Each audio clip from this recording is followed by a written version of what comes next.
Some of our Thinking Well episodes, while they have good content, do have some sensitive content. This is one such episode, so just be aware of that. There's nothing explicit in it. It's just got some sensitive content in it as we go through.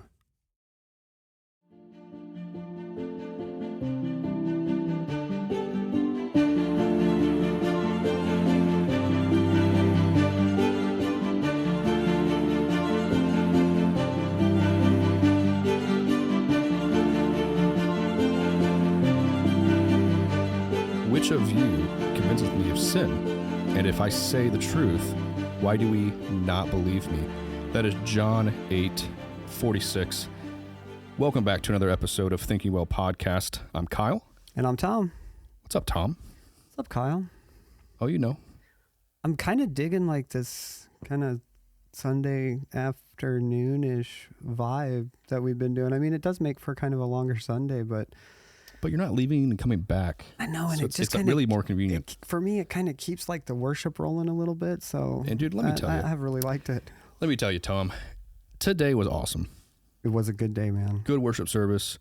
We had a salvation, which like this might sound a little selfish of me, but it tears me up every time. Like they come forward and they're presented to the church for baptism.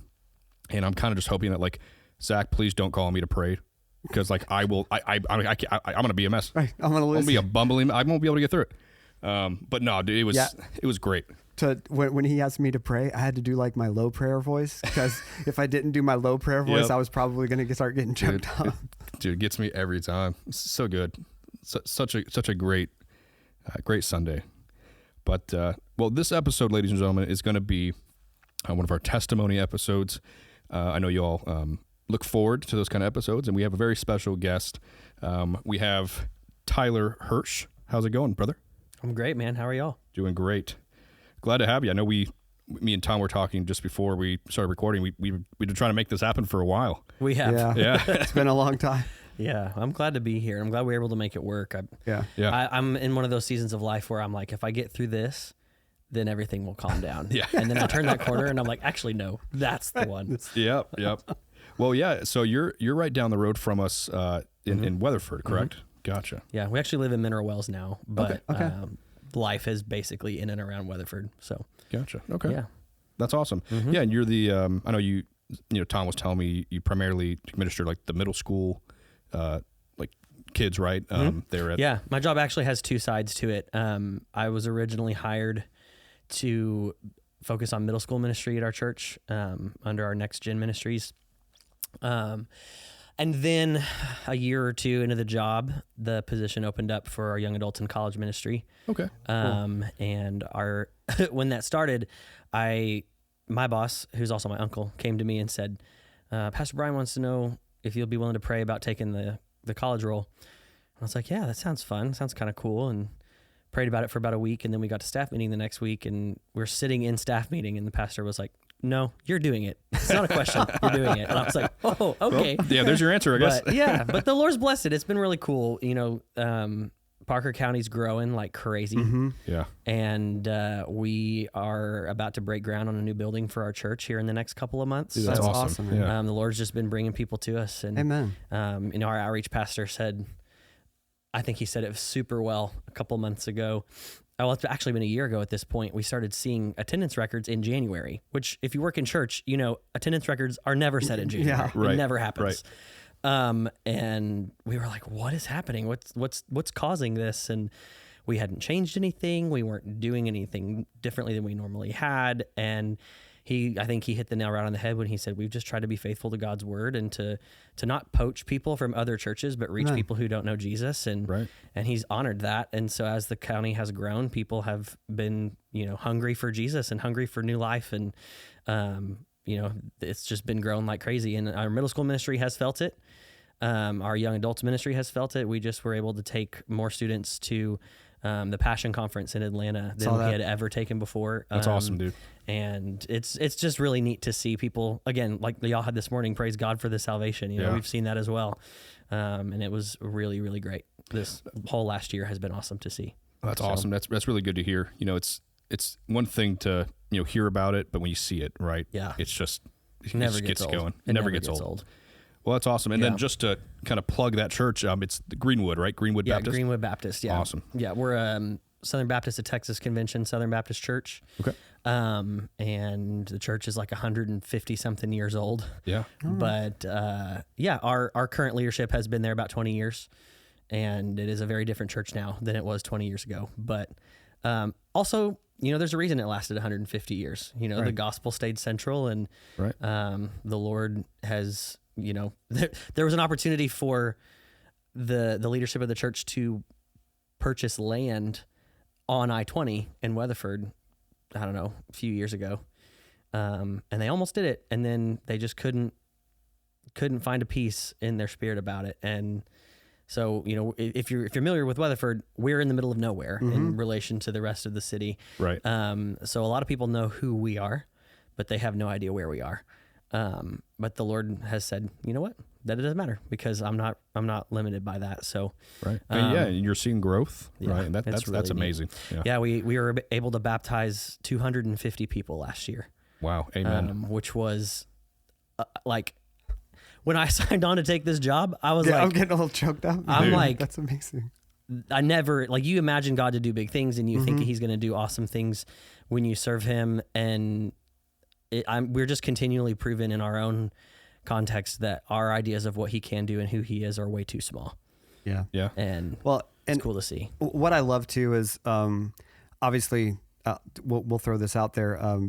Traditionally, independent Baptists and Southern Baptists they don't line up on everything, right? But what we do line up on historically, and what is the most powerful thing that we line up on, is salvation by grace through faith. Absolutely. And that after you're saved, you join a church and you get involved. Right. 100%. That's a common tenet of our faith, and it's the most important one, because everything else branches off of that. Absolutely. But I love the fact that there's a gospel preaching church out in Weatherford, and to hear that kind of growth is just, and to look and see, like, because we've experienced growth here within the last year too. Yeah. Just it's been really amazing. A lot of young families coming in, and to hear that that's going on there as well, and you hear it from other churches too.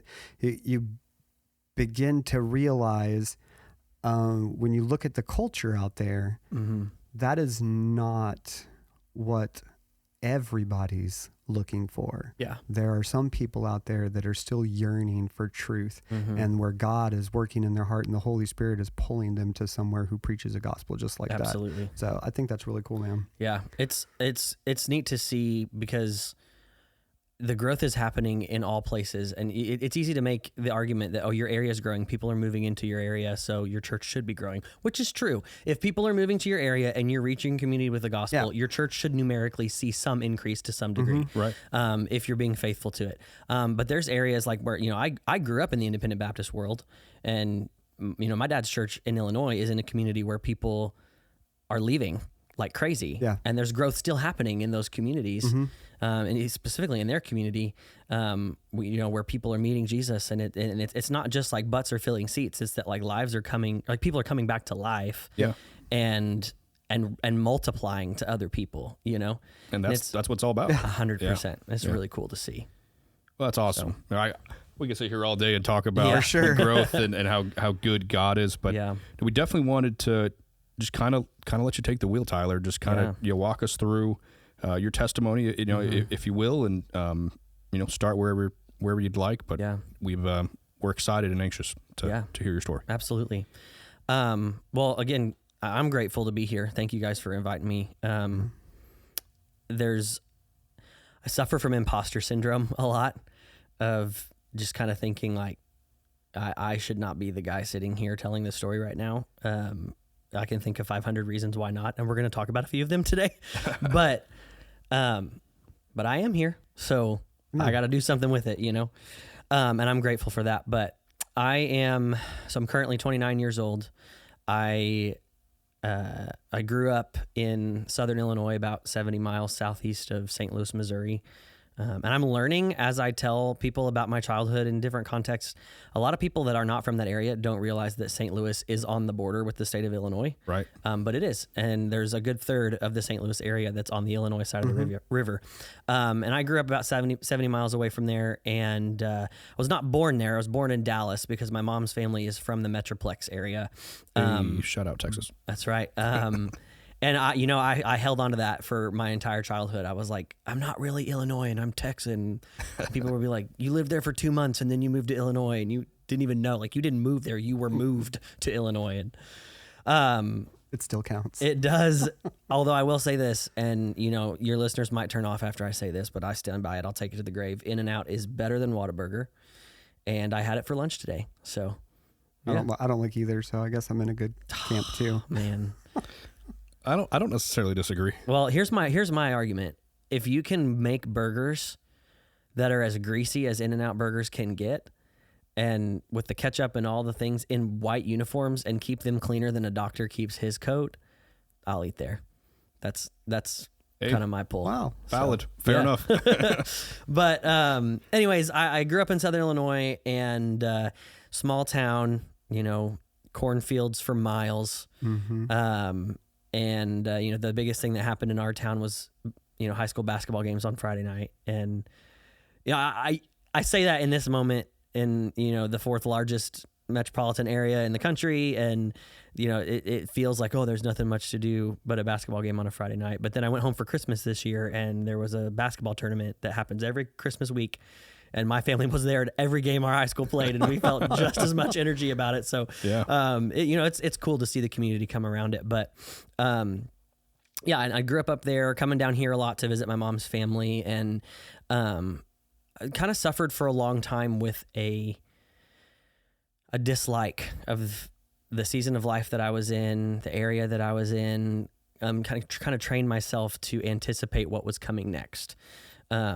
Because in my mind, it's got to be better than what I'm experiencing right now. I was the oldest of 4 kids, the only boy in a pastor's home, and as a pastor now, I have way more sympathy for my parents than I did as an immature child. But when I got to college, I heard a pastor say that he had made the commitment with his family that he wasn't going to sacrifice his family on the altar of ministry. And I became really bitter at my dad for a long time because I felt like ministry had been what he gave up his family for in certain ways. And, looking back on my childhood as a man now, I don't know how many of those times I was accurately assessing what was going on. I had wants and I had needs, and I mixed those up a lot, and would blame my dad, when things weren't what I wanted.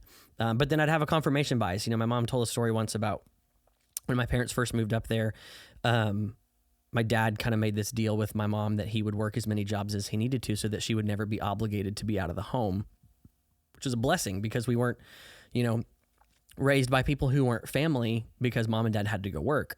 But what it also meant was that dad wasn't home a lot. And so she told a story once of us watching my dad drive down the driveway, which ran from the back of the house at U-turned out and then parallel along the whole side of the house out to the road. And my sister and I were really close in age, and we're standing at the window with our hands up on it, just going, "Daddy, don't go, don't leave." And he was going off to referee a basketball game or coach a game or something like that. And so when I heard about that story, I was like, see, I'm right. Like, this is how it was. That's how, it was a confirmation bias. But I let that kind of lead me to really dislike what was right in front of me. And I would escape a lot into video games, or I was exposed to pornography for the first time at 9 years old through an infomercial. My friend and I had watched there used to be this old TV show on Spike. I say old, it's going to make me sound young saying that it's old, but it's called 1,000 Ways to Die. And Spike was a men's channel, and a friend of mine from school stayed the night, and we watched that marathon of 1,000 Ways to Die. And at some point in the night, it switched over. And 9-year-old me, while my buddy slept on the floor, was just locked in. Like I had no way to know what I was looking at and how to handle it. And by the grace of God, he saved me and regenerated me and grown me in so many ways in those areas. And I found out recently that friend has undergone the same thing, and has recently, dove in deep with the Lord and grown to be more of the man he was created to be as well. So it's all redeemable. Yeah. But in the moment, it was devastating. Well, that's a pretty young age. It was to be kind of just thrown into that. Yeah. But I think you see that a lot now. Oh, it's more and more. Yeah. It's easier now than it's ever been. Mm-hmm. I used to teach a class on social media and pornography for, there's a place in Weatherford called Grace House. It's a crisis pregnancy center for, women and families that have unplanned pregnancies, and what are they going to do? And they have an education wing that goes into different school districts all around the area and teaches classes for 2 weeks on, one class is social media and pornography together, another one's on abortion, another one's on pregnancy itself, one's on personality traits, one's on the stages of attachment in a relationship, and it's called Pure Truth, and it's all volunteer led. They have one staff member who coordinates it, but then most of the classes are taught by volunteers. And so for me, great. as a youth pastor, it was I'll get into the schools and teach classes about something that I went through. Yeah. And I learned in teaching that class what the numbers actually are. And I kind of want to share them just so that if there's parents listening, absolutely, they can be aware of what's actually going on here. I was 9 years old in 2003, and was exposed to an infomercial about a particular company at the time that I will not name, that was trying to sell DVDs. And that was in 2003. In 2008, Baylor University did a study where they asked 18 to 26-year-olds, male and female, if they had ever viewed pornography at any point in their life.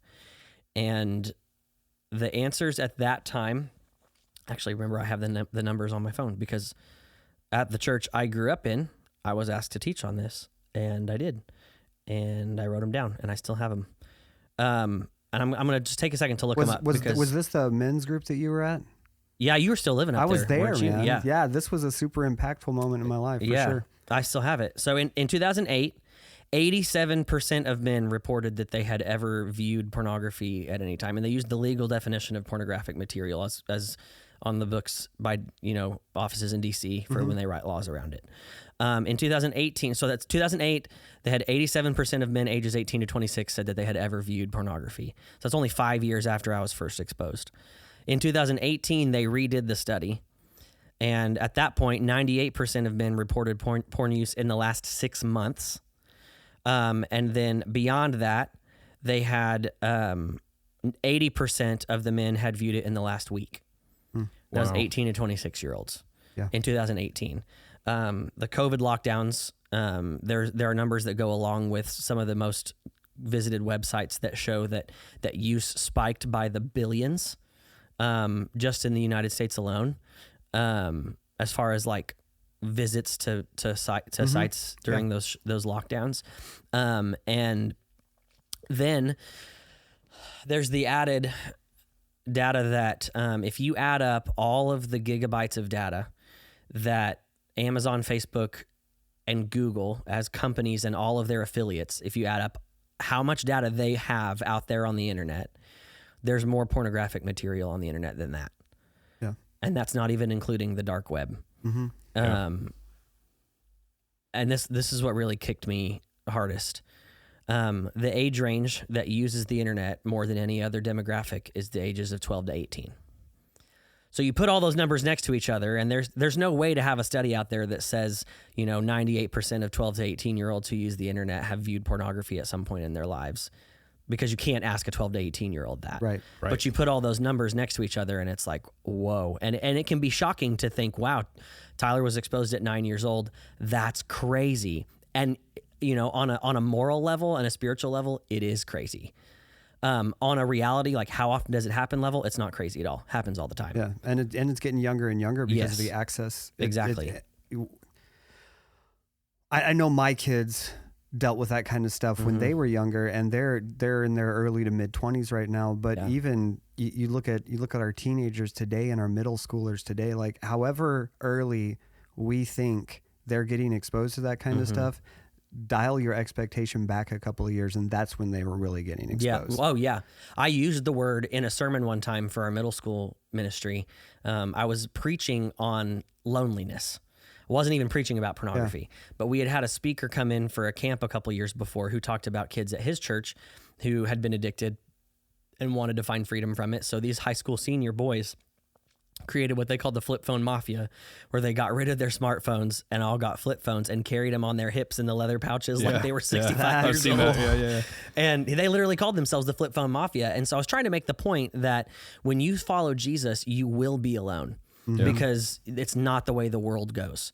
You know, the world is used to, most people in the world are used to viewing things from the perspective of sin. So when you go the way of Jesus and you actually get turned right side up, you're going to look weird and you're going to be lonely. Yeah. But you don't have to be lonely alone. Right. Like you can be lonely together. And so I was trying to make that point. And so I used the word that they were addicted to pornography. If you don't know what that is, ask your parents. And I rolled on, you know, and I kept going from there. And I had a parent of a 6th grader at the time come up to me and say, "Thanks, Ty." And I was like, "What?" Because I didn't think about it. I just made the reference and moved on. I said, "What are you talking about?" And he's like, "Thanks for letting us know beforehand." And I was like, "I don't understand." And he said, "Well, I have to have a conversation now that I wasn't prepared to have with my child." Well, that child was in 6th grade, and I had been at lunch at that child's school visiting students a couple weeks before, where I witnessed another student who was not churched and clearly wasn't a believer take his phone and show a pornographic image. It was like a meme with a joke that had adult content in it. Didn't actually have an explicit image, but he turned that phone around and showed it to him with me sitting right there. He knew who I was. He knew what I was doing. And I don't want people to feel like, oh, he's the pastor, so I can't, you know, change. I'm going to hide I have to change the way I act him, in front of him. I want people to understand that there's nothing different about me. My job is to just make it easier for people to meet and follow Jesus. That's it. Yeah. So, you know, just that's my idea of it, but it's not what most people's idea in the Bible Belt is. Like they think, oh, that's a pastor, so I got to clean myself up. Not only did he not care, but it was happening right there at the lunch table. And so with that parent, I wanted to just be like, "Sir, I promise your child knows." Yeah. You know, but if parents are afraid, all I can say is, like, if you're afraid to talk to Jesus about, or talk to your child about Jesus's perspective on something that is so carnal and fundamental to the human existence, like sooner is better than later. So you need to recognize there's something going on in your heart that is keeping you from doing that. So it is worth it for you to get on your knees in front of God and say, "I don't want to talk to my child about this, but I need to." Yeah. So help me be okay with talking to my child about this. I think a lot of parents, they might have some kind of indication that something like that is happening, but they're afraid. Yeah. They're afraid of what they might find. They're afraid of that tough conversation. Yeah. And I think that, I mean, as we kind of established, right? I mean, just that age of when the first exposure is just getting younger and younger and younger. Right. You know, I'd have to imagine if you can kind of have that conversation early when you first suspect that. I mean, at this point, I mean, what, 9 years old? I mean, you're still in elementary school.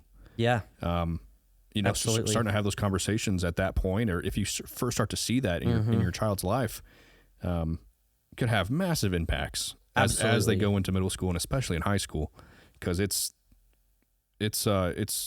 dangerous. It's dangerous out there. Absolutely. And it's dangerous because, and this is, I want to redeem it a little bit if I can, because I've kind of come down hard on sex in and of itself through this. One of the things I had to work through in my own story and just understanding of the world was finding a way to redeem a beautiful view of sex. Right. So what I don't want to happen is for people to walk away from this and go, sex is dirty and terrible and awful, and you know, see it on a screen. So, you know, don't touch it until you find the person you love most in the world and then do it with them, because that's a weird jump to make when you go from thinking about it in the dark sides of things like pornography and then go to marriage and you're like, okay, now what am I supposed to do with all this? So the thing I've had to learn is that sex is kind of like a fire. Like your brain has been wired. And if you study the hormones that fire in those experiences, there's a website called fightthenewdrug.org that really lines this out beautifully in layman's terms, what hormones are existent in those moments and what they do. But as a cocktail of hormones together, for lack of a better term, they attach you to whatever's in front of you. Right. And when that's a phone, that's a scary thing to think about. There's even a case where a man was caught by his father when he was a kid. And so the dad exposed that story to the whole family at the dinner table, and the kid made the decision, I'm never going to do this again. So I'm never going to get caught by my dad again. So I'm going to go out into the back 40, back behind, the woods on the backside of our property every time I want to do this. And when he did, he would look down at his shoes to make sure they stayed clean. And as a grown man, was not able to be intimate with his wife without his shoes on, without his boots on, because his brain had attached that experience to what was in front of him. When you tell a story like that, it's like, whoa, this is a crazy thing. It's scary, it's twisted, and it's messed up. But let's flip it around and look at it from God's perspective. You put another individual of the opposite gender that you have committed yourself to for life, then suddenly it's a beautiful thing, because as time goes on, you become more and more attracted to this person because you are literally taking advantage of the system God created to map yourself and almost like put two pieces of duct tape together with this other person. Yeah. Right. So when you see those couples that are in their mid 80s and the husband looks at his wife and says, she's the most beautiful thing I've ever seen. And he means it, and you can see it in his eyes and hear it in his voice that he means it. And, it physically, she's probably not at her prime in the way she's looked as far as physical standards of beauty go, but he really is. He sees her that way, and he experiences her that way and values her that way in a way that the rest of society without God would just cast her aside. And he means it because he's taken advantage of that good system that God created for all of those years. Right. And to me, that's a really beautiful thing to think about. And so on that note, if parents are afraid to talk to their kids about those kinds of things, it starts way earlier than you think, because there are more basic fundamental things going on in a human's understanding of how those things function and work that come from a worldview that God creates. Like, my body is my own, and nobody gets to do to my body what I don't want them to do to my body, which is something I had to experience from someone who was supposed to be really close to me and care about me.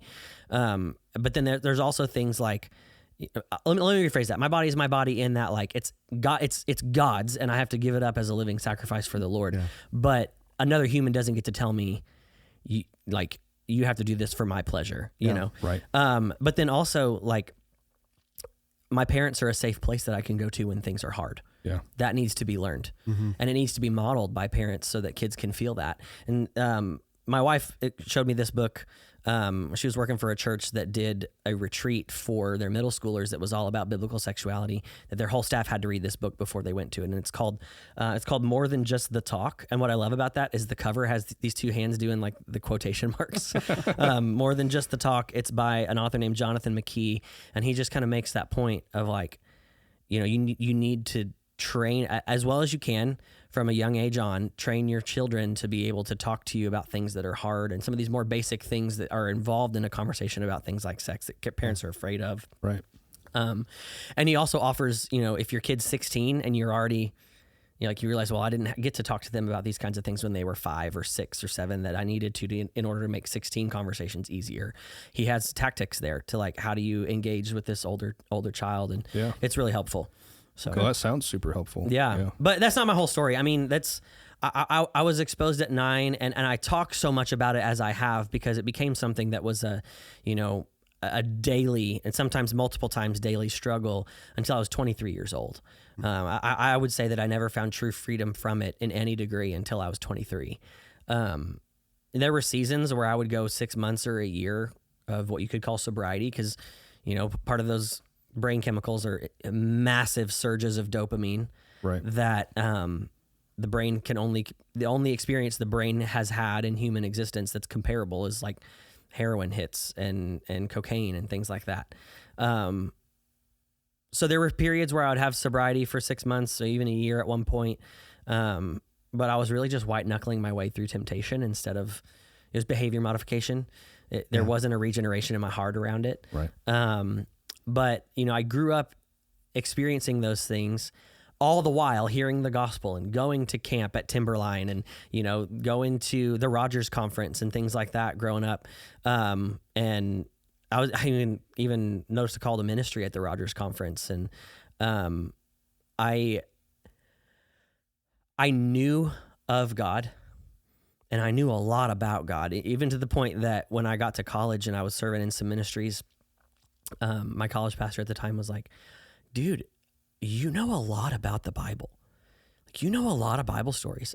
He's like, I'm a college pastor And I didn't know these stories, and I'm like, well, when your dad uses it as like this happened in the Bible, so you've got to do this in your whole childhood, like it's just kind of there. It wasn't because I was faithful to learn God's word. It was because my dad and my mom were faithful to model God's word around me, and I saw it and I absorbed it. Right. And then as I got older, I kind of became a Bible nerd and like really dug into, the fact that it's not just God's word, because the things that are said are things God wanted, but there's biblical, there's divine inspiration in the layout of the Bible. There's divine inspiration in the format of the Bible. There's a reason Psalms came as poetry and not as a narrative style, Right. like all those kinds of things. Yeah. So I heard those things, and I'd been around those things, and I'd heard the gospel a lot. But I made a total of 3 professions of faith in my life. One at 6 or 7 years old, one in 6th grade, and then again at 16 years old. And the first 2 times, it's not really worth it to dive into the whole story around them, just because at the end of the day, it was a fire insurance salvation. It was, I'm scared of hell and I don't want to go. And our pastor preached on hell this morning, and he even said, like, salvation is more than fire insurance. And then he goes, but if I could scare people into heaven, I would do it. Yeah. But it's not how it works, so I'm not going to do it. And for me, it was the same. I experienced things that made me aware of realities about hell, and I was like, I don't want that. And Jesus says, this is the way out. I'm going to go that way. But I wanted Jesus to be my Savior. Couldn't really care much less about whether or not he was my Lord at that time. Yeah. And Romans 10:9 is very clear that you are not saved until you believe in your heart that Jesus rose from the dead, and you confess with your mouth that he is the Lord. Yeah, and the way I reword that for my students is that believe means to live like it's true. So if you live like it's true that Jesus rose from the dead, then that means that you're not gripped by a fear that he doesn't have what you need in a certain situation. So temptation is more attractive. It'll pull you away to something that sounds like it will give you what you want, but it'll actually just turn you into powder or whatever, it just kills you. So believing that he rose from the dead is a blanket statement to say, if I believe he was dead, I believe he rose from the dead, I believe he was dead, which means I believe he lived before he died. And so the resurrection from the dead is a blanket term to say his whole life was true. And if it's true, it changes the way I live and who I trust and how I trust. Right. And then that he overcame death. 100%. Yeah. And if he has power over death, then he has power over whatever's in front of me, and I can make it through that. I don't have to compromise over here and do this to feel peace, or I don't have to go to this place, to this person who I know is only going to lead me to sin or whatever, because he is better for me in that moment. Amen. Yeah. But then confessing that he's your Lord is saying, I'm not the one in charge here. You are. And I didn't realize that until I was 16 years old. I was at a Matthew West concert. It's so ironic because I left that Matthew West concert and had a chip on my shoulder about contemporary Christian music, and I was like, I don't like these Christian radio artists. They're just feel good artists who don't really preach the gospel. They're just about the radio station we listened to in Illinois would always say the right song at the right time, and it's like, okay, but like, where's the gospel? Where's the meat here? Right. All the while, I'd gotten saved at this thing, and never paid that much mind, but. There was a radio station in the area that was hosting the concert, and the DJs for that station got up on stage and said a lot of things, but in the middle of their little announcements and address to the crowd, they said, "We're living in the end times, amen." And the whole crowd went berserk in the best ways. They were so happy. And me, the kid who knew a lot about God and knew a lot about the scriptures, was like shriveling. I was like, the end times. You people are idiots. The moon's going to turn to blood. The water's all going to turn to blood. Like the Antichrist is going to try to kill us all. And like, I started thinking about all these doomsday things about what Revelation is talking about. And I couldn't reconcile in my mind their joy and my awareness of what Revelation was full of. And what I realized in that moment was what I thought Revelation was about is not what Revelation is about. It's not about those scary, terrible things. Those scary, terrible things are visual depictions in a poetic way of the inconsistency and incompatibility of sin and putting your trust in things that are not the Lord. And this is where it's going to come back to John 8. So, it's where it's starting to come back to John 8. So the point of Revelation is that Jesus returns. That's right. That there is one who is worthy to open the scroll. Mm-hmm. Right. And I was like, who cares about a scroll? Like, what's the point of that? I don't understand. God, make it make sense. And he would be like, silent, like just nothing. And I'd be like, why does it not make sense? My dad did a sermon series once called 7 Future Events That Will Shake the World. And he's talking about things in Revelation. And there were Sundays where I had to get up out of the service and go sit in the bathroom for the next 20 minutes because I had to just let him finish. I couldn't bear to listen to it. I was so scared. And I didn't take the time to ask, why am I scared? Just assumed that I knew what was going on in those verses, and it freaked me out. So in that moment, when they said, we're living in the end times, I couldn't reconcile it. Because not only did I have an awareness of end times prophecies, but like I had an inability to make sense out of their joy. And as the concert went on, there was a line in one of Matt's songs where he said, I turn off the news when I don't like what I see, which is easy to do when it's population. And the lyrics, if you saw them, would have a colon, population, me. Mm-hmm. Mm. And what he's trying to say is when I'm by myself, like I don't have anything. And that scares me. So I avoid the news, which, I grew up with my bedroom right off the living room, and my dad would listen to Bill O'Reilly yell at the camera for like 2 hours every night. And I would sit there listening to Bill O'Reilly go, the world's going to end, and Israel is doing this, and Saudi Arabia is doing this, and Iraq, and Afghanistan. And my 10-year-old brain is like putting together some of these things like, oh my God, I'm going to die. Like I can't make it, And the Lord just kind of cut through all of that in the middle of that concert. And he was like, when have I ever given you a reason to be afraid of me? And I'm not a charismatic guy. Like, I have an opinion on speaking in tongues, and it's not what most people think speaking in tongues is. And I've gotten in a lot of long conversations about the physical manifestation of God's voice physical, it's in my mind, but those kinds of things. But I've had long arguments with people who I very strongly disagree with that will just tell you, oh, those things exist this way or whatever. But it was unignorable that it was the voice of the Lord saying, I have never given you a reason to be afraid of me. Because he asked it like that. Like he was like, when have I ever given you a reason to? And I couldn't find one. I was starting to be honest about like, okay, I'm afraid of this, but that's not you. And I'm afraid of that, and that's not you. And eventually I was like, okay, like I hear you. And a lot of people have a salvation story where they're like, and I gave my life to Jesus and everything changed. And, I was never the same. And on some level, that's true. I was regenerated from the inside out. But I didn't have this, like, it wasn't like the light shone down from the top of that concert venue and, like, I suddenly figured it all out. Yeah. Like, I didn't feel any different. There was no emotion to it. There was no tears. There were no moments of, like, existential experience. Like, it was just an acknowledgement of, like, I don't know what's best for me, and I don't know where you're leading me, but I'm going to go that way, and we'll see what happens. In Gen Z terms, I looked at God and I said, bet. That's what I tell my students. But like, I did. Like, I was finally willing to take him at his word, and then it started to click. Abraham believed God, and it was credited to him as righteousness.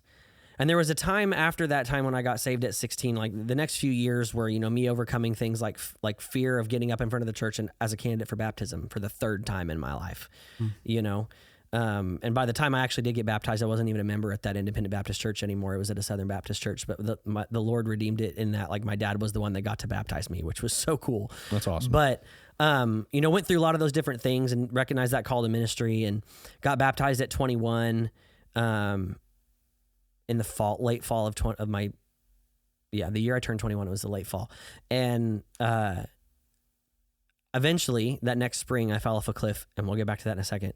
But the Lord has really revealed to me, like, it's not about praying a prayer, or it's not about getting baptized. It's not about anything you do, any sin you stop doing. It's about Romans 10:9. You believe in your heart that Jesus rose from the dead. You confess with your mouth that he's Lord, and you'll be saved. And he kind of phrased it to me this way, like, why would God ask for blood as payment for sin?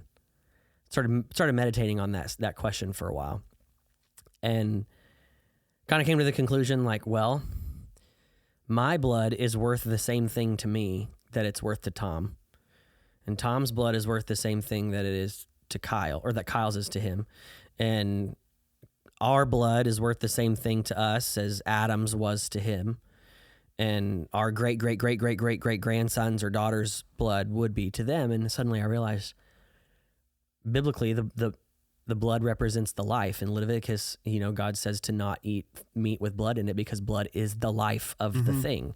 And so God's asking for your life. He's asking, in Louis Giglio's words, for his breath back. Yeah. Right? That he gave us the breath of life, and so we recognize where that comes from. He's just asking us to be honest and live in the truth that he gave us life and we didn't do it for ourselves. And it started to click. Like, God didn't get upset that there were 2 less fruit on his tree when Adam and Eve ate from it. He got upset because they didn't trust him. The sin was in the fact that they didn't believe that he knew what was good and what wasn't. The serpent's first attack is, did God really say? AKA, can you really believe that God's not lying to you? Do you really trust that? Mm-hmm. Is attacking God's character. Right. Which at that point in the story, if all you've ever read in your life is Genesis 1, 2, and 3, there's only one character that's saying what's good and what's not, and it's God. And then the tree comes in, and they're like, no, we'll take it for ourselves. And it started to make so much sense. God said, Tyler, don't lust after women that aren't your wife, because you're committing adultery with them in your heart. And I'd say, nah, it's okay. I'm all right. I got this. To the point that I would even start saying, God, I can't not do this. Like, I'm not just willingly choosing to go against him anymore. Now it's like a compulsion and a slavery thing. Yeah. And then Hitler, God said, don't kill 6 million Jews. And he did. So the root of all sin, and I feel like if you've been around church for very long, you've probably heard something to the effect of the root of all sin is pride. It's looking at God and saying, I know better than you do. Or it's looking at God and saying, I can get my way back to you. But Romans 10:9 cuts right through the middle of that. Like, you don't work your way back to me. I died for you. Yeah, believe in your heart Jesus rose from the dead. And you don't know what's best for yourself. I do. Confess that he's your Lord.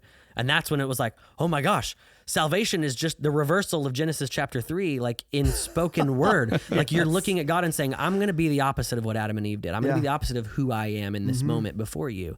And so, thinking about my relationship with the Lord like that over these few years, and I get to 21 years old, got baptized in the fall.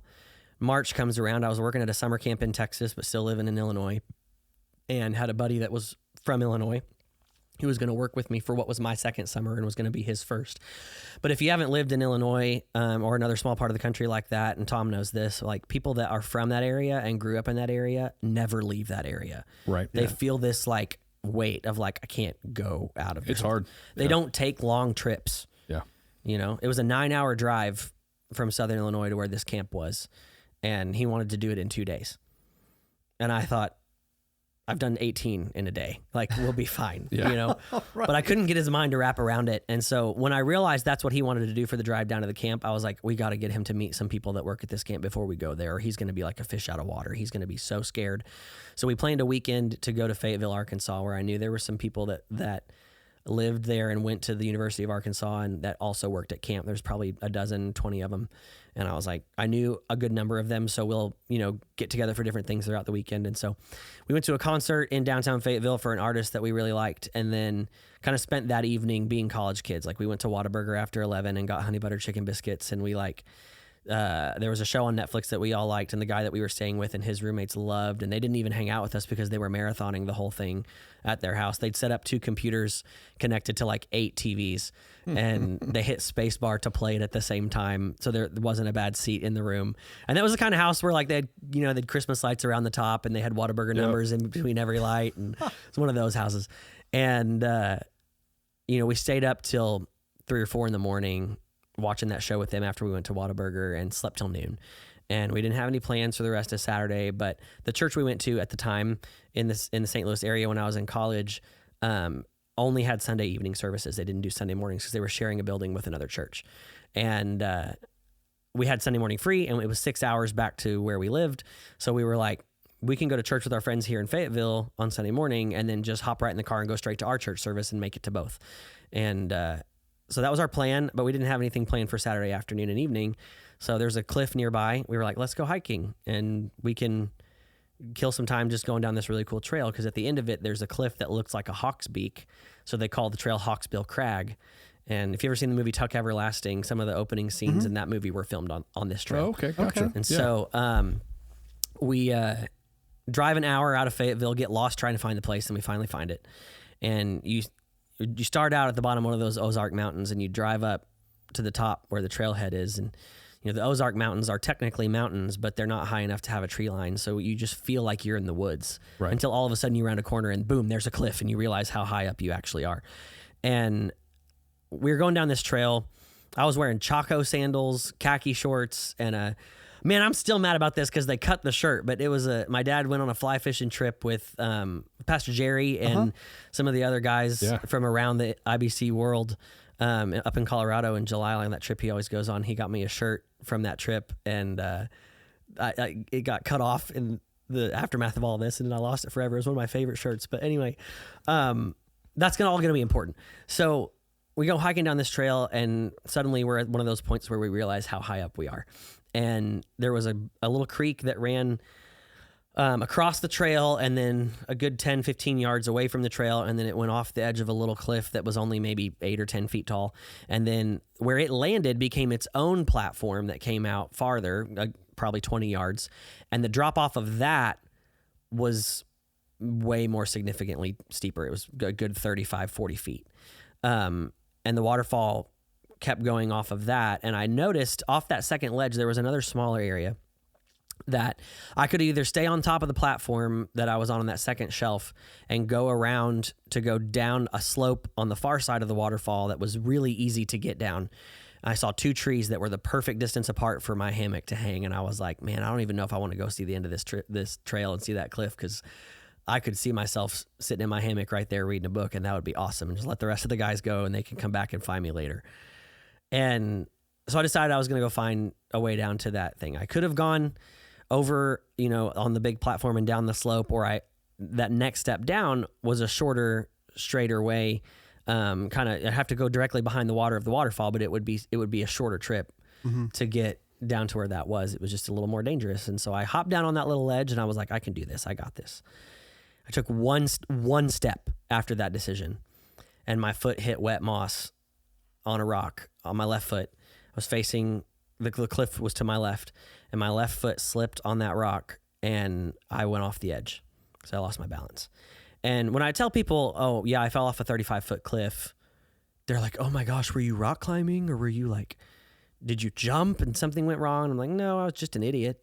I was just too close to the edge. And I slipped. And because I just slipped, I didn't have any momentum throwing me forward or rotate or anything like that.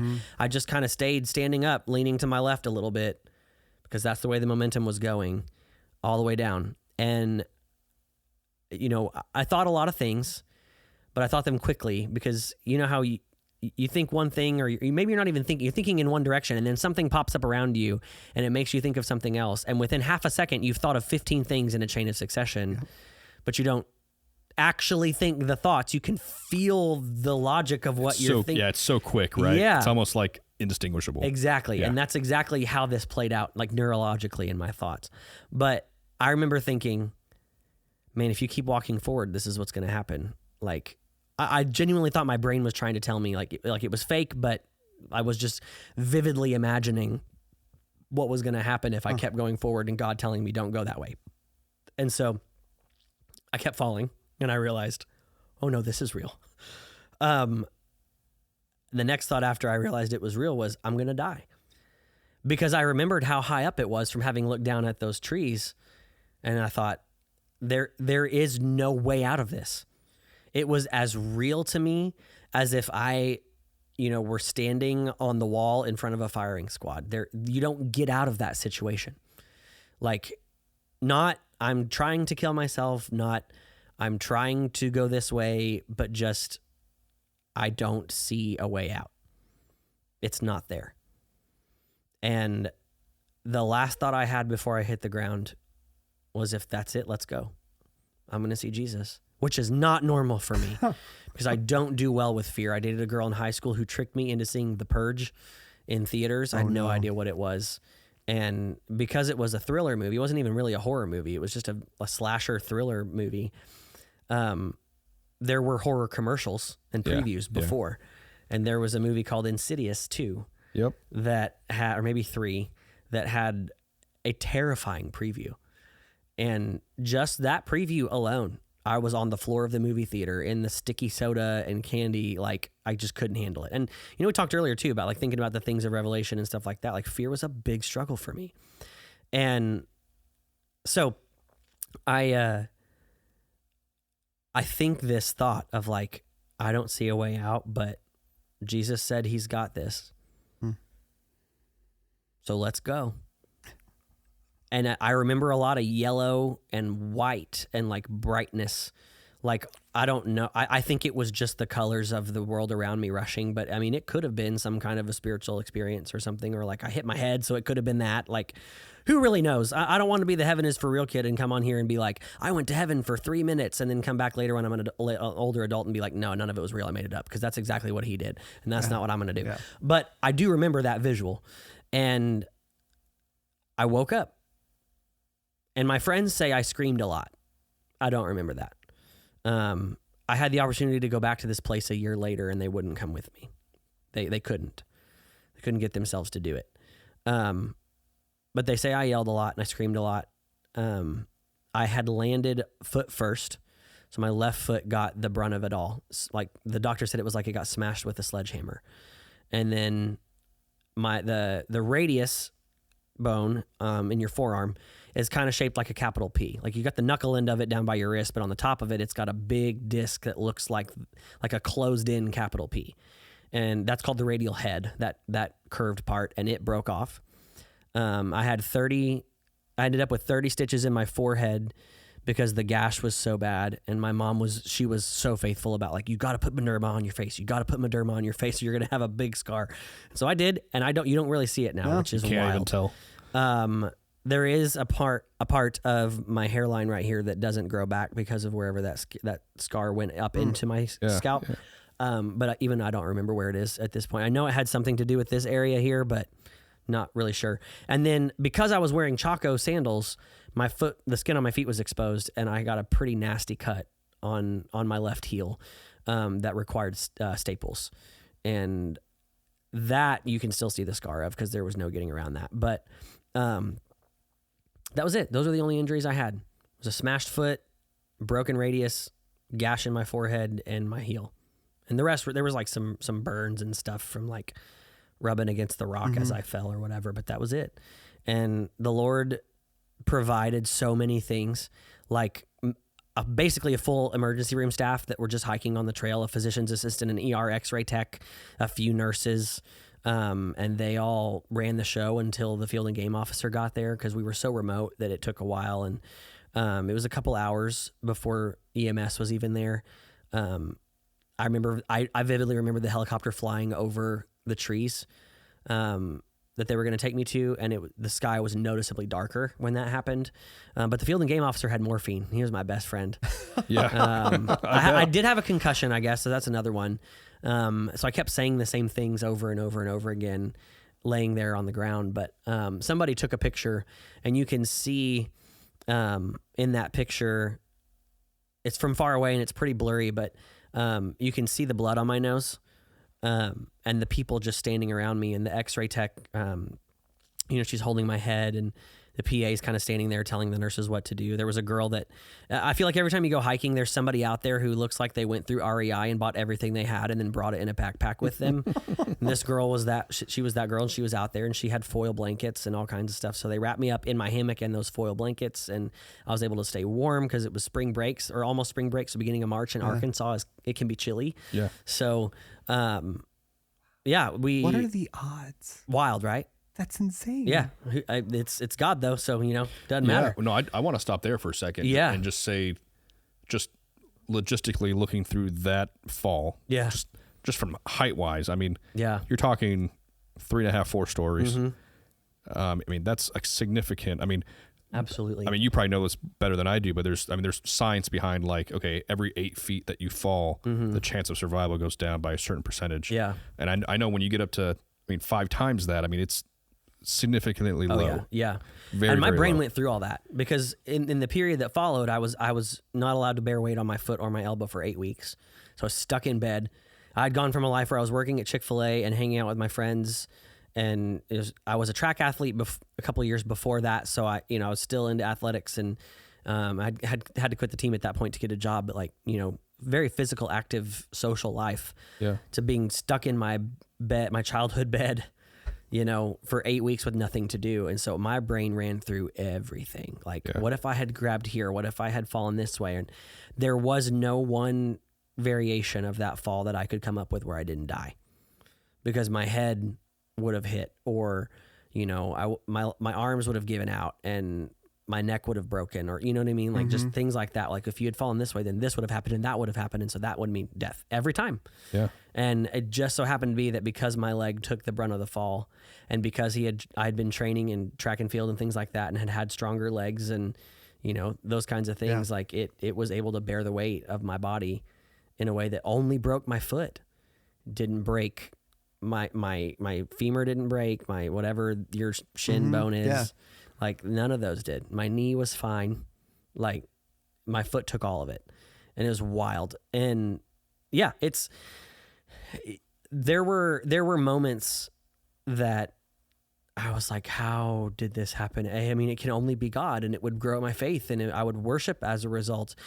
And then there were others, and more numerous, where I wouldn't. I went through everything Netflix had, and numbed my mind to try to escape from things that were making me afraid of what could happen in the future. And I remember so vividly, we came down to Texas for Easter with my mom's family. I was laying in bed and couldn't sleep, and was anxious about the summer and the job that I had at the camp, and whether or not that future was gone, and kind of mourning that. And I just, again, heard the Lord say, like, what's it going to take to get you to talk to me? Because I didn't really pray. I didn't really talk to him very much at all. And the thought that a fall to my death wasn't enough to wake me up and get me talking to him mortified me. But it also mortified me because it made me aware of my own depravity, and like how far I really was from God on my own. And you best believe I started talking to him more after that. But it really was a way of him, like, I kind of view my fall off the cliff as Paul's blindness. I heard a pastor say one time that God wants to do miracles in your life and show up in the way that he did for Paul that day in Acts chapter 9. And I just thought, are you sure you know what you're talking about? Because God showed up in that way in Paul's life because Paul's head was so far up his own rear end that he had to knock him off his horse and blind him to get his attention. Right. So if you're asking God to do for you what he did to Paul, you better buckle up, because it's going to be hard.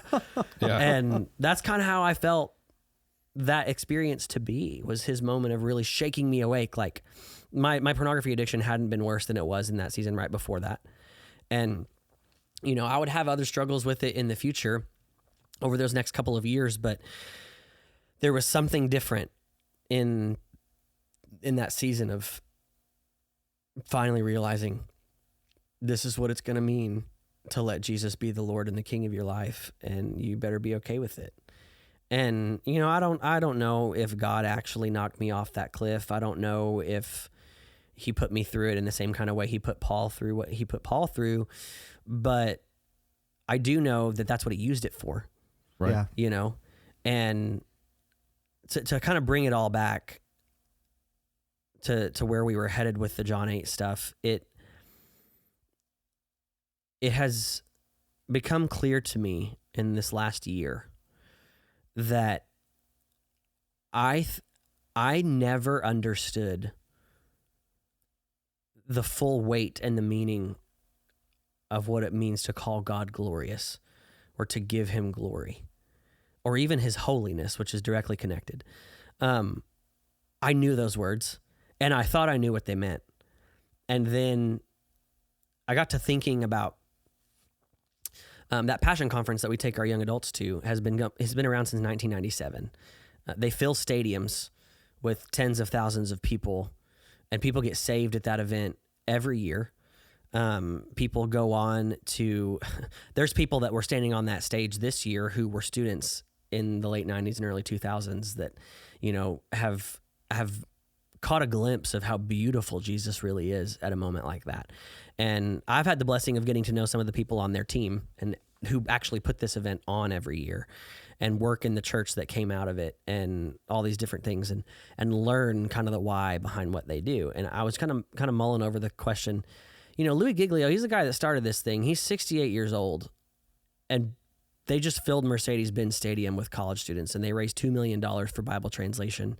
And, single-handedly, as a bunch of 18 to 25-year-old college students paid for the translation of a people group in Peru that's 250,000 people. Like, how?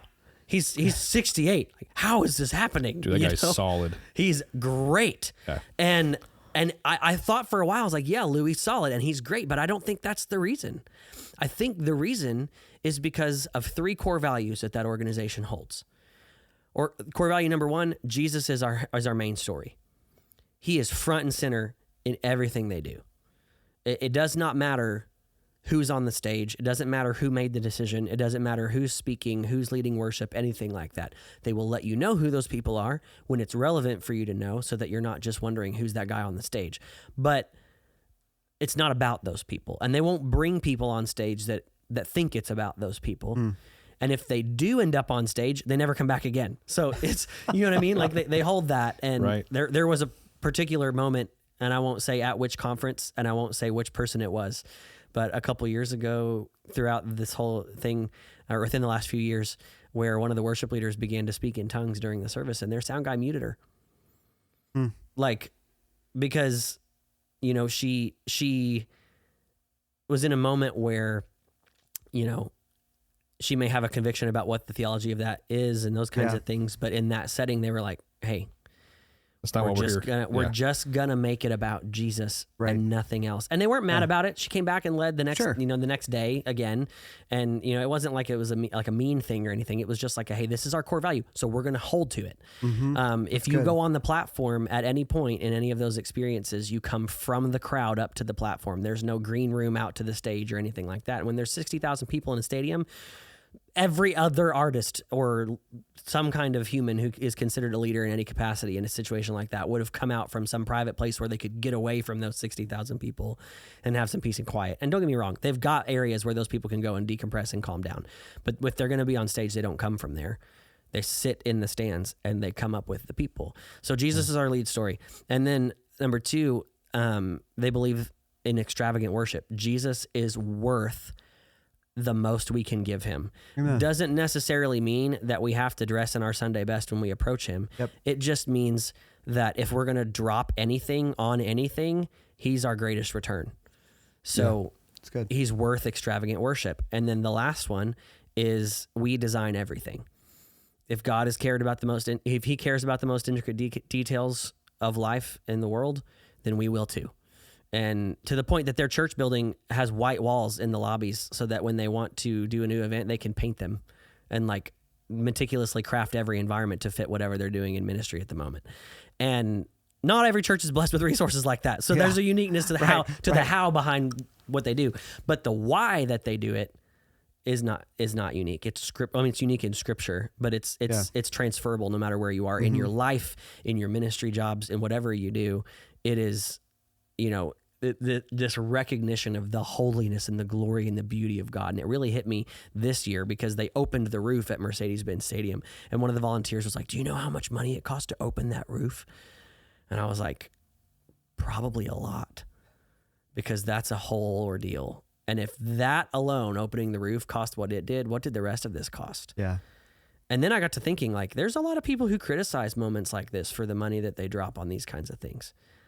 Why didn't we give it to poor people? Why didn't we, XYZ other thing? And it hit, all of a sudden the Lord put the story of Mary dumping her oil on Jesus' feet in my mind. Yep. Exact first my mind just went to, like, the poor you will have with you always, right?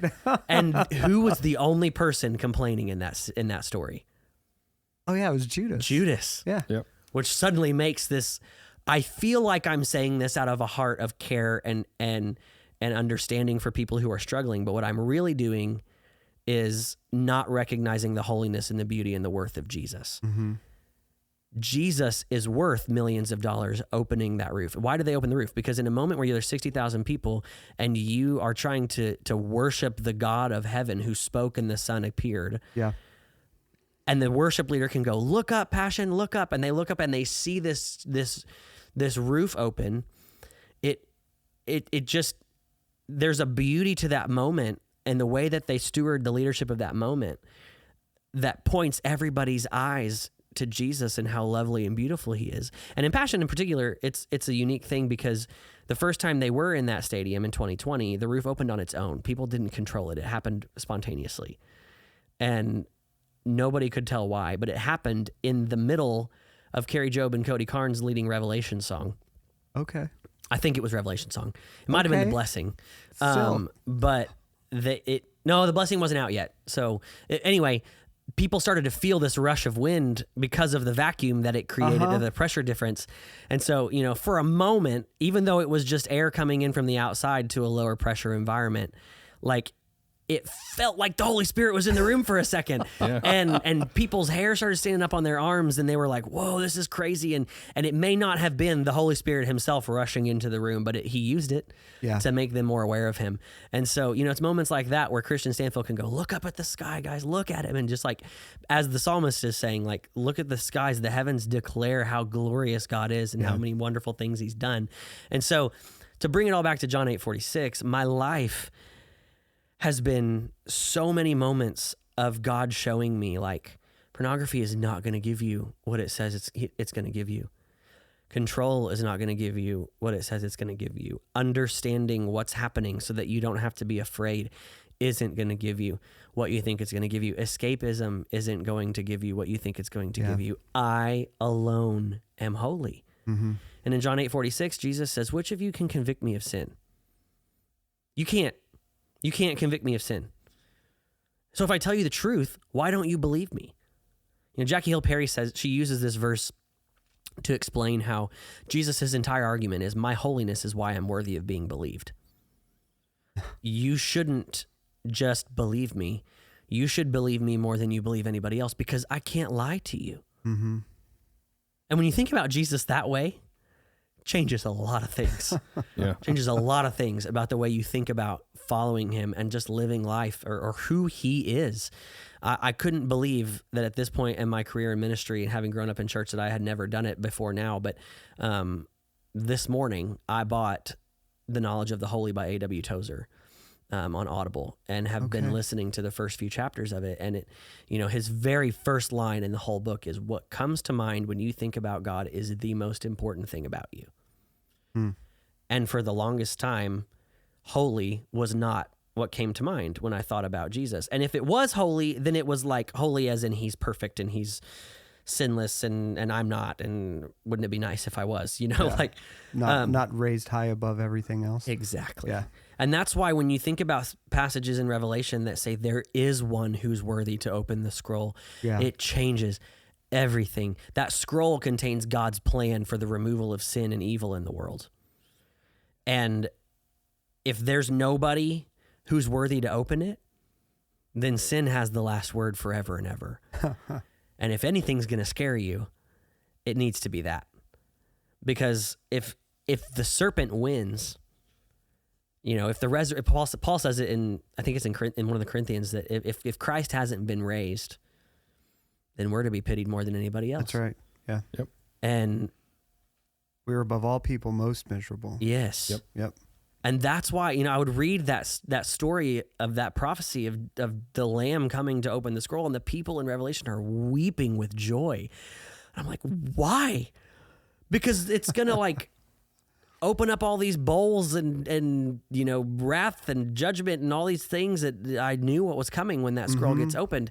And I didn't realize that terror is for the ones who don't want God. Yeah. And and Tozer says it this way, He says that were we able to extract from any man a complete answer to the question, what comes into your mind when you think about God, we might predict with certainty the spiritual future of that man. You know, and in my case, my view of Jesus wasn't holy when I was a kid. Yeah. You know, it wasn't that he alone is the source of good and life and joy, and that he loves me in giving those things to me, not just because he gives me those things, but because he gives me himself, and with him I get those things. Like I didn't have that view of his holiness yet. And it very well predicted what was to follow. Until God got in there and threw me off a cliff, or however he did it, you know, or whatever. But I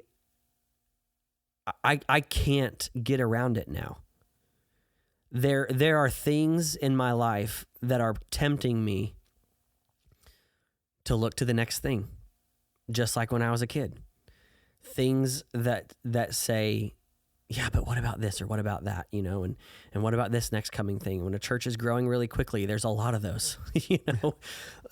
But then there's also just life things, you know. My son has autism, and there's a lot of scariness that comes with that, and there's a lot of well, when we get this, then things will be better, or when we get that, then when he does this, or if he does that, then things will. There's a lot of pull for escapism to the future, and I keep finding myself catching myself in that moment, taking those thoughts captive, as Paul says, and reorienting on, no, like, you don't need that. You don't need your son to speak. You don't need your son to eat solid food. You don't need, to have a bigger space for the longest time with our middle schoolers, we packed them in the parsonage, you know, because we didn't have anywhere else to go. And we gutted the kitchen and the living room of the parsonage because our pastor hadn't lived there for years.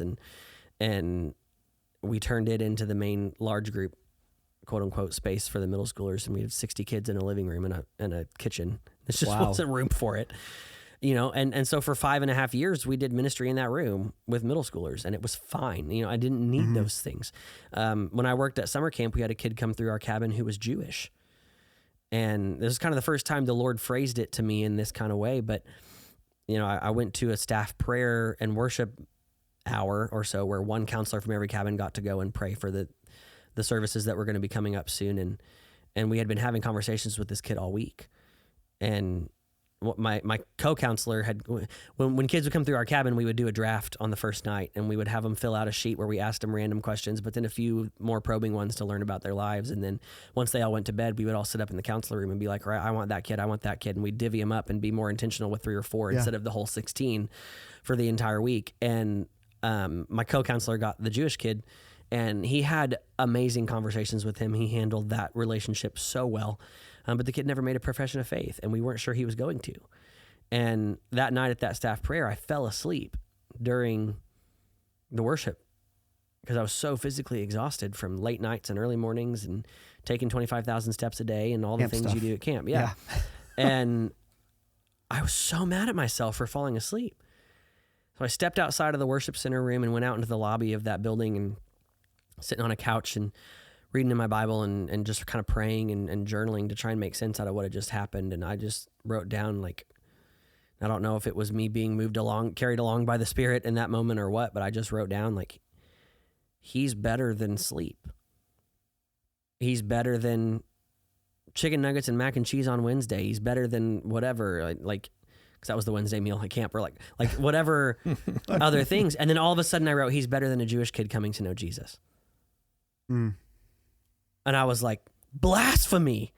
You know, I'm supposed to care most about this Jewish kid coming to know Jesus. And it wasn't that I didn't care about that kid coming to know Jesus. I totally cared. I was burdened by it, you know, to the point that another kid who wasn't a believer in the room, but wasn't Jewish either, was mad at us because he said, he was like, you're shoving the gospel down my throat. We weren't even really focused on him in the same way that we were focused on this Jewish kid, not because we didn't care about him, but because for some reason the Jewish kid felt like a more tangible target, more tangible goal. So we were doing everything we could to share the gospel with this kid. But he phrased it to me that way, I think, to show me, like, this is what Jesus means when he says that our love for others would look like hate in comparison to the love for him, because he's really worth that. And so I have to be, and I could go on for hours about all the other things in my life that would pull me to care so much about it that I would neglect Jesus. But I have to be able to confidently say that Jesus is worth more to me than whatever any of those things are. Yeah. And that includes other people coming to know Jesus. It doesn't mean that we don't share the gospel with them. It doesn't mean that we don't care about it. And it doesn't mean that that's not our main focus of what we do if we're in ministry. It means that the way we're going to do that is by making Jesus the head story. Yeah. Right? He is worthy of all of it. Yeah. He's worth it. He's worth dumping out a year's worth of salary of oil on his feet. Jesus said the reason why she did that was because she was preparing his body for his burial, which sounds so cryptic to me. It sounded so cryptic when I first heard it. I was like, oh, okay, why does that matter? And I suddenly realized in this season of kind of thinking about all this and mentors speaking into my life and the Lord using Bible teachers around me, realized that what he's saying is his burial or then his resurrection are other poetic, artistic ways, whatever word you want to use, of communicating what Philippians 2 says, where it says that because of his sacrifice and his resurrection, the Lord has lifted up the name of Jesus to be above every other name. Mm-hmm. His resurrection is what has revealed to us all that he really is who he says he is, Yeah. that he means what he says. And if I can't believe him like Abraham did, then I'm to be pitied. I go to where people go when they don't want him, which is a place that has no him. That's why hell is as bad as it is. So yeah. Sorry. I love where the conversation is right now, because when you look traditionally, historically, even my own background, I can say that a lot of conservative believers that we really like to hone in on the righteousness of God, right? Which I go back to Jesus with the woman at the well, right? Like there will come a time when we will worship him in spirit and in truth, right? And for the longest time, it feels like the people who have had the knowledge of the truth really have been propagating the truth, the righteousness of God, how holy he, not holy in the sense that we're talking about right now, right? But how perfect he is, blameless. He can't be touched by us because we're so unrighteous. And we focus so much on the righteousness of him, which is true. And my brain loves the true things. I'm a very logical person. I like the true things, right? But I'm kind of with you where I have gotten also to this. I mean, just the last few years, especially being up at your dad Colin's church, was one of the most revealing times for me, because it began to teach me to appreciate what Jesus is talking about in that moment as far as spirit. Yeah. Because he's so much holier than we are. And we forget sometimes that he can be both and not have to be separated from it. Like, yes, he is righteous, but why is he righteous? Well, he's righteous because he's so much higher above us and holy. So much more lifted up above us. That is why there is truth in him. Right. But we try to extract this truth from the gospel itself to where Jesus is our Savior.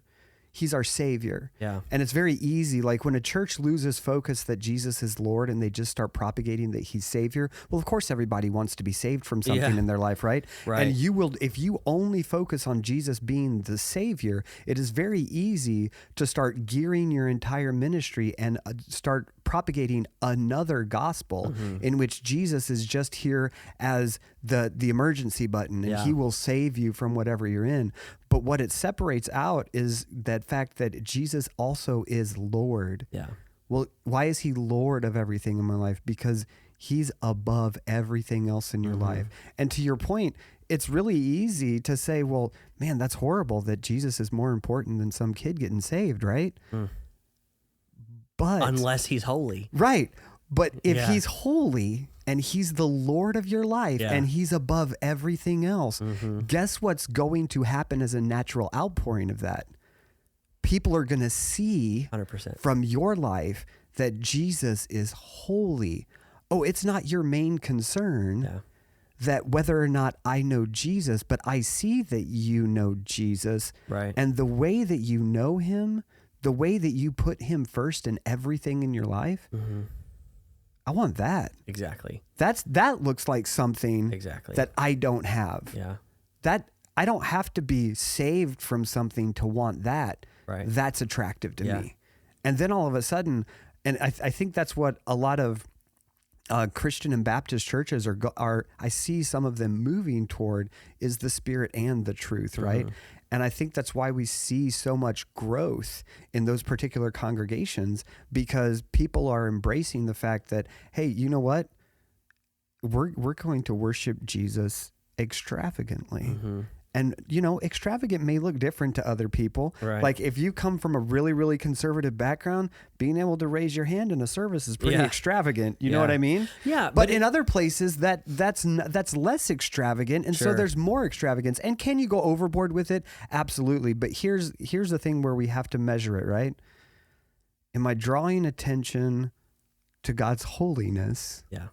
Or am I drawing attention to myself? Yeah. Because if I'm surrounded by people who are all raising their hands to worship a holy God, then it's not about me. I'm not raising my hands to garner attention. I'm raising my hands towards the one that has given me life, that has renewed me, that is above all others. And raising my hands, man, that's the closest I can get to him. Yeah. That's it. Well, I mean, I think the summer camp world is a really good way to view it. Yeah. Because things happen at summer camp that you're like, why did you do that? Why did, when we went to Timberline when I was a kid, we did snot rockets with Skittles into 5-gallon buckets. We stood on the stage and put Skittles in our nose and held one nostril and blew those Skittles into the buckets from the stage. Yeah. We did that at Rogers too, I think a couple times. Were those the Fear Factor days for Fun Hour? I don't remember. There was I know one year we went and the theme was Return of the King. Yeah. When Brother Raleigh spoke and he like turned the heat up in I think the I tabernacle. remember that, Yeah. So they may have been still doing that kind of stuff, but my memory is pieces of those moments. So I'm not 100% sure. Gotcha. But like those kind of moments are like, why? Why did you buy Skittles just so kids could stick them in their nose and shoot them in a 5-gallon bucket? And at Rogers one time there was pairs of people and one person stood on the stage with a food glove on their foot and the other person got down on their hands and knees and they fed Cheetos to that kid with their feet. And it was like, why are you doing things like this? And I love the visual of that because those are they are genuinely, as a bachelor's degree holder in camp and sport leadership, they are stupid things. And might I say disgusting, because feet are gross. Yes. Well, and the kids that won, that glove came off real fast, and it was just the barefoot to the mouth multiple times. And the truth is they're stupid things, but they're funny and they're fun and they're memorable. And guess what language kids speak? Yeah. Fun. Yep. That's right. We don't have any problem with a missionary learning Chinese to go to Beijing and share the gospel underground. It's not a problem. But when a kid speaks fun and won't care what you have to say unless they know they know that you care about them, That's good. then all of a sudden we're wasting money on this. It's all about fun. It's not about Jesus. Well, hold on. James 1 says every good and perfect gift comes from above, from the Father of lights, with whom there is no shadow due to change. Yeah. He doesn't withhold anything from his children. Yeah. Right. And if fun is good and there's pure, unadulterated fun to be had, it's from him. So I'm the youth pastor out there that when I see people in these youth pastor Facebook forums say things like, does anybody have a game that goes with faith? I just roll my eyes. Like, I don't care if it goes with faith or not. Do you know what my game's going to be about this Wednesday? Star Wars trivia. Yeah. Because actually it's I feel like it's one of my youth pastor wins. I took it from an FCA guy, but we do a recurring trivia game every week where it's the boys versus the girls of the whole semester, and the winner gets to them it feels like endless, but it's really just as much as they can eat. Crumble cookies. Okay. At the last Wednesday of the particular semester before we transition to a new season of the year. And it's a win on a bunch of levels because A, the kids get really into it, and then B, all I have to do is buy crumble cookies at the end of the semester, and I don't have to blow my budget on prizes every week. But there's also like this legacy thing, like this culture thing that it builds into the group that they want to be a part of it. And we call it stupid, easy trivia. So I doubt any of my students are going to listen to this. And if they do, it's probably not even going to be live before this Wednesday. But, it's questions like we put a picture of the 2 most famous droids from the entire movie series on the screen. And then it just says, who is this? And it's like C-3PO, R2-D2. Yeah. What is the name of Han Solo's ship? Millennium Falcon. Like it's easy Star Wars trivia. And at the end of it, the losing team, the first team to 5 correct answers wins the trivia round. But then the losing team of those 2 gets to go to the back of the room and shoot at a target for the impossible shot. And if they make the impossible shot, which it's a really tiny target across the whole room with a Nerf gun, if they make it, then the winning team's score goes to 0 and theirs goes to 5 and they win that week. And so there's like this added stake That's of super like, cool. of like all or nothing. But all that to say that, to come back to your point, that I don't think you have to have some kind of righteous justification for fun if it's pure non-sinful fun. Right. Because if it is, it's coming from God, you know? One of the things, people have their different opinions of The Chosen, and whether or not that show is right. Because it takes some liberties creatively on how it tells the story of Jesus. But one of the things that I love that it does, that I am 100% positive Jesus did, is that it shows him with a sense of humor. Yeah. Yep. And I love that about it. There's that scene, I think it's in season 1, where they're at the wedding at Cana, and he starts making fun of how one of the apostles can't dance. Yeah. And he because it's so clear that he's not being mean to him. He loves him, and that's why he's saying it. It's like a group of guys, right? You're just, you're just messing around. 100%. It's the same reason why I'm dogging on Whataburger at the beginning of this podcast. Right. Yeah. But then with the kids, in that episode with the kids where he's like blowing raspberries and being stupid and just dumb and funny. And one of the ones I loved was where the guy had broken his leg. Oh yeah, and he says something like, but don't fall and break a leg, and he's like, too soon. 100%. I love that, and that's, to me, it's like this extravagance of Skittles and cheese puffs and stupidity is worth it, because what it's going to mean is there are kids in that room who would never sit down with me and go, let's talk about Jesus, unless I get on their level and earn the right to be heard by them. Yeah, right. That's good. And that's going to come through the languages that they speak. Yep. If I went into China and started speaking English like an obnoxious American tourist, nobody's going to listen to me when I tell them they need to follow Jesus. Yeah. Right. But if I take the time to learn Mandarin and learn about their culture and honor those things as best as I can to stay under the lordship of Jesus, they're going to listen. Yep. Yeah. Well, I think there's a certain level of like respect too, right? I mean, like you took the time and say, hey, whether it's Mandarin or playing silly games, right? Hey, I care enough about where you're headed eternally. Yeah. To, hey, we're going to play some stupid games. We're going to get down to your level. Yeah. Yeah, we could play some high level games, and it can be this crazy thing. We don't have to play any games. Yeah. We can just dive right into wherever. Right. But taking the time to really, like you said, get down their level, say, this is a safe place. You're amongst people, your peers, and we're going to get silly, and we're going to have laugh, and we're going to bond. Yeah. And that way, not maliciously, but that way, when we talk about more serious matters, there's a certain level of trust. Right. I think that's key. Well, I think the gospel tie-in explicitly is actually the death of Jesus, because you think about a holy God who has infinite resources and is far and above all that exists. Coming, like Judah Smith was a Assemblies of God pastor in the Seattle area that said it this way: you taking on the form of an ant to save an anthill doesn't even scratch the surface of what Jesus has done for you. Yeah. But it's true.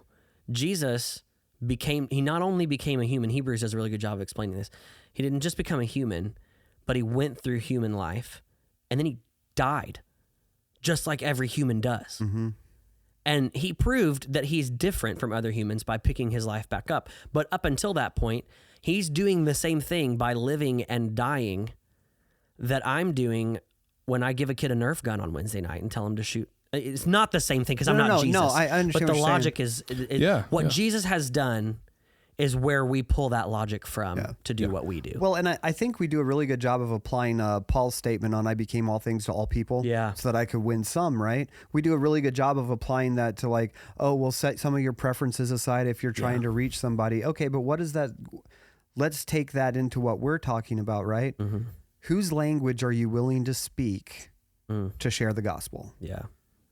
Am I willing to get down at the level of the kids and speak their fun language, right? In order to be able to share the gospel with them. And am I willing to be silly? Am I willing to be embarrassed in front of a bunch of kids to share the gospel with them? Yeah. And then if you can take that and apply it to so many other things in your life. When else am I willing to be embarrassed to share the gospel with Christ? Yeah. Am I willing to be the unemployed person because I shared the gospel at my job? Am I really becoming all things because Christ was us in every way? Am I willing to do that? Let me press on that wound a little bit. How you view God will determine how far down that line you go. Sure, absolutely. Right. Yeah. So if you hear that and you're like, oh, I couldn't be that person, that couldn't be me, then your view of God is too small. Yeah. Because I was not the middle school person. When I noticed that call to ministry at the Rogers Conference all those years ago, I was convinced I'm going to do youth ministry, but I'm going to work with high schoolers. And then a couple years later, well, maybe I'm not going to do youth ministry. Maybe I'm going to do camp ministry, and I'll work with camp kids, and I'll do camp programs and a parachurch camp organization, which wouldn't have been bad if you had called me to do it. That would have been great. But it got me through the season that I was in. And then it was like, okay, I guess I'm going to work with middle schoolers now. And I work with middle schoolers, and I was even like, oh, I'm going to have a kid now. So I could never be someone that had a kid with special needs. Now I have a son with autism, and here we are, So, what you think about when you think about God will determine what you do in that moment. Yeah. If he asks you, I'm sure there's people out there listening to this that, you've heard your pastor say, we have needs in this area. We need help in this area, or there's a sign-up sheet on your bulletin board for VBS things or whatever. And you've consciously thought, I can't be the person to do that. I would just challenge you. If you've had that thought, then you're probably thinking of a God that is smaller than the God that is really in the Bible. Yeah. To some degree, maybe not fully. I don't want to step on your toes and say you don't believe in God, but there is an area of your life there clearly that he can change and bring life to you and fulfillment in a way you could have never imagined because you're human and you're not him. Yeah. Well, it's a good opportunity to say, hey, let me check myself real quick. Yeah. Would you be willing to trust that he has something good in there that you get to have the benefit of being a part of and experiencing? Because I know a lot of people who signed up to serve with their church because they thought the church needed them and that God is asking them to help out because the need was there, and really it was for them. Yeah. There's two books that really brought that kind of point home for me. They're by J.D. Greer. They're little pamphlets. Not God Enough, and You Don't Get Your Own Personal Jesus. Oh, man, awesome. Just unreal for me. Like, God doesn't care to help me through that part of my life. Well, what kind of God are you worshiping? Does he love you all the way, or does he not? Did he send his son to die for you, or does he not? If the God that you're thinking of isn't the God that helps you out of this little bitty need that you have in the same way that he helps you out of this big need that you have, that's not God enough. We design everything. Yeah. Right? Every detail. One of the things I love out of You Don't Get Your Own Personal Jesus, well, the Jesus I love and that I serve wouldn't call on me to do something that I'm uncomfortable with. Yeah.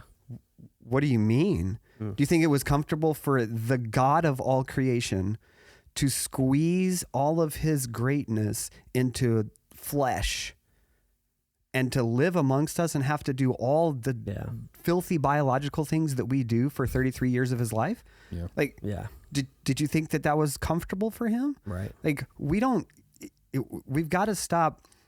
One of the things I love about the 10 Commandments is through that lens, God says, don't put idols before me, right? God's not talking about other gods. Yeah. God's saying, don't make the God that you serve a God that I'm not. Yeah. Because anytime you minimize me or adjust your view of me to match something that you like, that's an idol. Right. You're worshiping me, but you're worshiping this idolatry version of me that's Yes. not fully me. Yeah, like that's the either golden either calf. get on board with me being all holy, Yeah. or it's not the same God. That's the golden calf. Absolutely. Yep. Because Aaron doesn't say, Israel, this golden calf is the God that got you out of Egypt. He says, Yahweh is this golden calf. Yep. That's right. Which is not true. Yeah. Tozer said it this way in chapter 2. Chapter 1.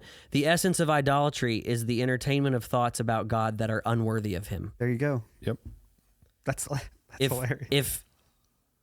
If what you think about when you think about God is something that he has said he is not, Mm-hmm. then don't be surprised when he doesn't answer the prayer in that area the way you want him to, because you're not praying to the same God. Yeah. You know, the thought that comes to mind for me is how, God, you kind of said it this way. He cares so much about his name and his identity and his appearance in our minds, Mm-hmm. because that was the root of what the serpent did in Genesis 3. Yeah. When you don't think about God the way he has revealed himself to be, you will miss it. And he cares enough about you to leave no holes barred. Every single one of those instances in your life, he comes out with a vengeance, and he wants them torn down because he cares about you that much. And I spoke at a Disciple Now weekend a couple weeks ago, and the Saturday morning session was a Q&A session where they had sent some questions in that I answered, and then we opened the floor for live Q&A, which I love as a personal test of where I'm at with my relationship with Jesus, because it's going to test what's already inside me. Right. Yeah. But one of the very first question was, if God is holy and wants all of the glory, actually the holy part wasn't there. If God wants all of the glory, doesn't that make him selfish? It's a very common, because I'm sure there's people out there that for sure heard us have this whole conversation. It's like, yeah, but isn't it selfish of God to want all the glory? And the way I answered that question was, it's not if he's holy. That's right. Yeah. It feels weird to us to think of a God who wants and deserves all of the glory, because every person we know who's ever asked for glory is corrupt, Right. in sin. Well, we can't experience. Physically, we can't experience anything like that here. This side of heaven. So how can we possibly comprehend Exactly. that kind of holiness? That his nature makes him worthy. We have to go off his word from what he's already told us. That's one thing Tozer says in one of the third or fourth chapter. He starts saying, what God actually is, none of us know. We can't, because if we did, we would be equal to him. Mm-hmm. That's right. And he says, there cannot be two absolutely free beings in the universe, for sooner or later, two completely free wills must collide. Yeah. So he has to be the only one there is that way. Yep. But what we can know is what he has revealed. Right. And if we're able to, it makes all the difference. And I have gone from being the youth pastor that said, I'm just going to share the gospel every Sunday or every Wednesday, which I do. Like, it's a part of our church. If the Bible is open, the gospel is presented every time. We do the whole, you bow your heads, close your eyes, look up at me if you pray this thing. And, it's never like a pray this prayer and you'll get saved. It's I understand what you're saying. If you want to be saved, here's how you do it. And if you just did that, we want to pray for you. So can you show us? Because we're at a point now where we can't just have one-on-one conversations with every single person unless they come to us. And so, we do that every single week. And I went from being the youth pastor that was like, yeah, preaching the gospel is the most important thing, and that's what I'm going to do. And I still do it. I went from that to the youth pastor who thinks, if I can do my best to show them the glory and the worth of Jesus, glory meaning weight and value of who he actually is, he will draw them in. That's right. And the gospel will save them. He will save them through his gospel. And the Holy Spirit will take care of the rest. Exactly. Yeah. If I can get myself out of the way, and I take a lot of practical tips and pointers from the guys at Passion, because that's what they've made their whole life about, has been creating moments where people will see Jesus that way. So they've thought about it from this perspective for 30 years. And, if I can do that, and I can get him front and center and get me out of the way, then I need to just buckle up, because whether it's dozens of salvations or one person whose story racks my story in a way that I had never imagined, he's gonna hit hard. He's going to do something big. And that is what I was created for, was to walk in relationship with him while he does the work and show him off like crazy. And there was a moment at Passion this year where it's still on YouTube. The video is called That, in all caps, That Moment at Passion 24, where Christian Stanfill started singing Michael W. Smith's song Agnus Dei. And I think they planned to do that song, but what happened in the aftermath, I don't think was planned by anybody but God. They started leading the song, and they did the full progression of it for a few minutes, and then they stopped. They stopped playing, lights stopped moving, everything was still, and the crowd kept singing the song for 20 minutes. And I found myself sitting on the floor of that stadium with our college students, captivated. I used to be the kid that would think, we're going to go to heaven and sing to Jesus forever and ever. How boring is that? And, Randy Alcorn wrote a book called Heaven, where he talks about how, God's plan for the life after death is actually more like the life after death. That's right. And he's got plans for what he wants the world to be. We've never experienced any of that because we've been in sin. Yep. And so he's bringing the world back up to that point in the timeline where it fell in a full circle loop to where the Garden of Eden was heading before sin came in. But now this time we've got the added depth of wisdom of everything we went through with Jesus. And until we get there, we won't know what it's going to be. So that future is also holy in a way that we don't understand. But, he's got those plans and he's going to do those things with us. But I also think there's going to be a period of time where, like Mary, we're going to sit at his feet and we're just going to look at him, and it's going to be beautiful, and we're going to be captivated, because I remember sitting in that moment thinking, I could be here forever. I could sit here all day and I would be just fine with that. Because I had been thinking and meditating on, he really is worth this. He really is beautiful like this. He really is that big. He really is who he says he is. Everything that I had questions about was all a lie. Like, he never lied to me, ever. And it came full circle back to that question at the Matthew West concert. When have I ever given you a reason to be afraid of me? Never. Yeah. He really is who he says he is. So, which of you can convict me of sin? If I tell you the truth, why don't you believe me? I'm telling you, it's good, powerful. man. Everything in my life has been just like narrowing in on that. And I feel this season of life that's coming up feels like almost like, is this what we were preparing for? Like, I don't know what it's going to be, but you get that feeling of like, okay, now here we go. We're like, we're suiting up. The plans have been drawn. The uniforms have been delivered. The lights are on, the stadium's set, the game's about to go. Let's go. Yeah. And Good. I have no idea what that's going to be, but I am excited for it. Amen. So, Yeah. Amen. All right.